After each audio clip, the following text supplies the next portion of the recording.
The unmet needs in the management of myeloma are essentially certain subgroups of patients because I think we've made a lot of progress, but the groups that have been lagging behind are frail elderly, and part of the challenge there is they're often not even included in the studies.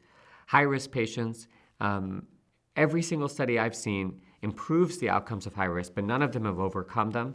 But the possible closest we get is the translocation 414 with PIs. But still, deletion 17p with a high clonal burden is unmet.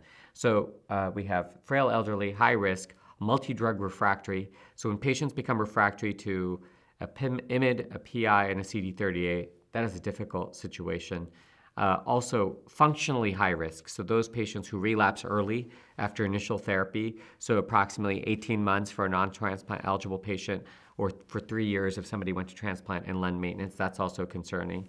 And finally, there's some niche issues like plasma cell leukemia, central nervous system myeloma, or CNS myeloma, and so these are also unmet needs, so a lot of work to do still. One of the challenges in myeloma is the constant cycling of treatments and treatment-free intervals.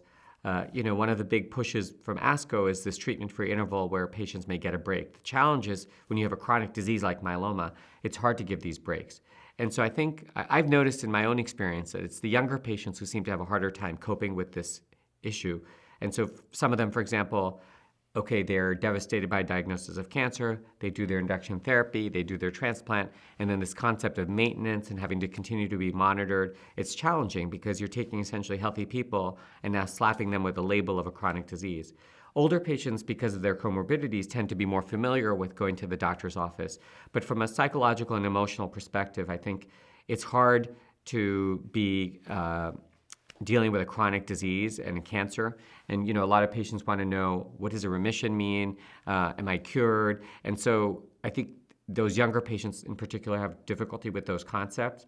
And I think the way to think about it is, what I try to tell my patients is this is like diabetes and hypertension. You can live a long time with these diseases and be well controlled and take maintenance therapies. The difference is that we have to monitor you because sometimes we may need to tweak your therapies. And ideally, with close monitoring, we can avoid fulminant relapses and change when somebody's myeloma numbers are going up at a biochemical progression as opposed to a clinical progression.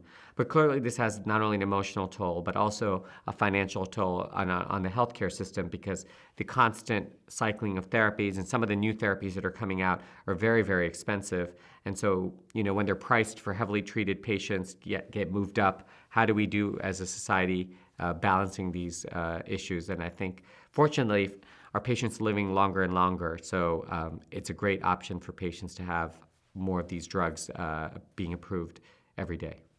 In the next 5 years of myeloma treatment, I think the quads will be coming for the induction therapy. We may be moving to double maintenance therapy for high-risk patients officially.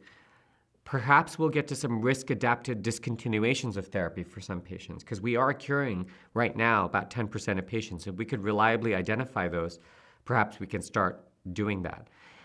This also leads to the concept of personalized medicine. Does every myeloma patient need to be treated the same? Do we need to treat the frail elderly in a different way than that high-risk young patient? And how are those differences?